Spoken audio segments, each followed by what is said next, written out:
For Trump, the whole thing made a lot of sense as far as what he was doing and where he was. He was in Michigan. That's a big, crucial, important battleground state.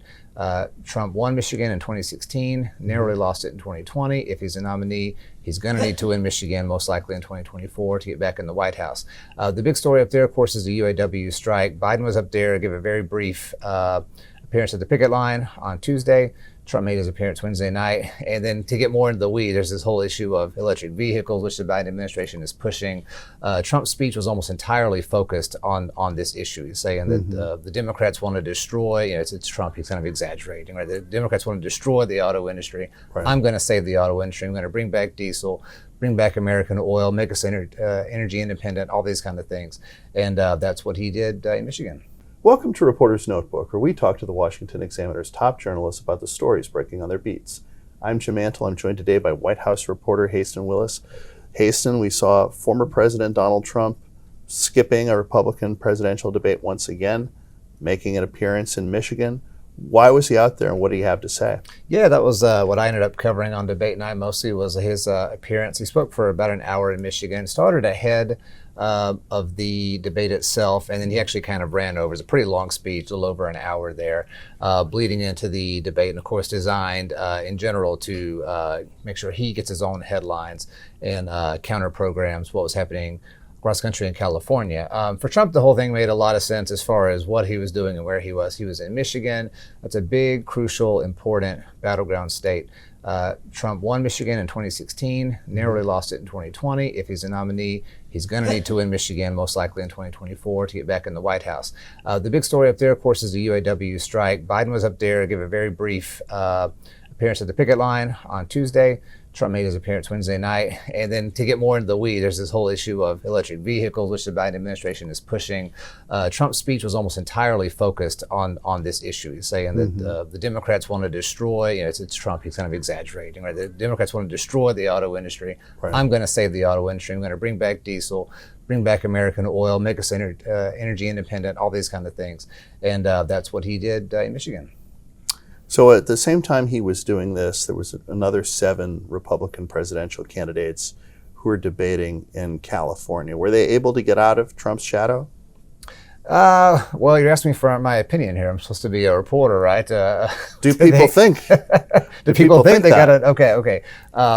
I guess for most of what I read, the answer was no. That people did not.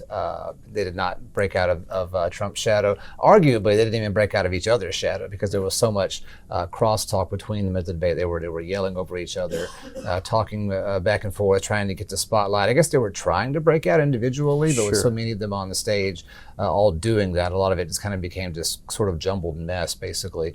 So that was kind of the takeaway that I got. There wasn't necessarily a winner. Some people talked about, like Nikki Haley had a couple of good zingers. She got her and Vivek Ramaswamy, seemed to have a little bit of like a brewing rivalry between each other. She got a couple of zingers in about Ramaswamy talking about TikTok, saying how he can't be trusted. Right. Tim Scott was more aggressive and seemed to impress some people. But in general, yeah, the noise might have been the big winner. And there were some calls from the candidates on the stage for former President Donald Trump, who wasn't there, to participate, saying that he ought to be there answering the same questions that all of the rest of them were. Yeah, one thing that's interesting there, okay, Chris Christie made that call, but that's his whole campaign almost is kind of centered around being the guy who goes and attacks Trump. What was maybe more interesting was that Ron DeSantis made similar calls. Yeah, Trump should be here. Why isn't he? Is he scared? Whatever.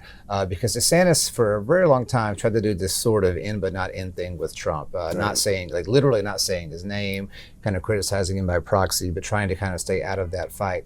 Just within the last week or two, he's actually been much more aggressive about calling out Trump directly, the way he did at the debate. The problem for him is this may be a little bit too little, too late. His numbers are down half from what they were in the spring. Doesn't seem to be catching a lot of fire in his campaign. So he seems like he's going after Trump a little more, but whether that's going to be effective, we'll see.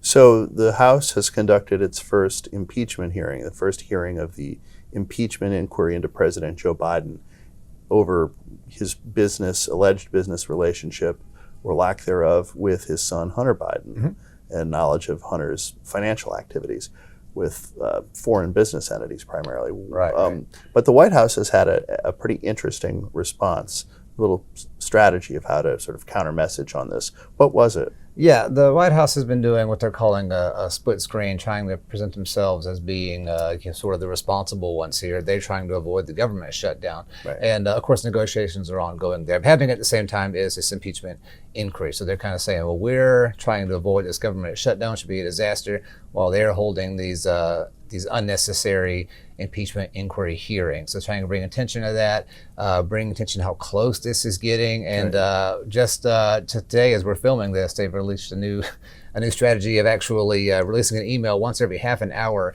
saying exactly how long is left. It's like 61 hours and 50 minutes, 61 hours and 20 minutes. 60 hours and 50 minutes. My inbox is blowing up with this.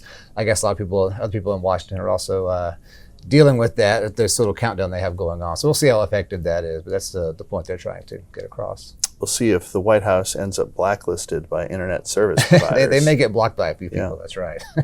Thank you, Haisten. You can read Haisten and the rest of our political team's coverage at washingtonexaminer.com.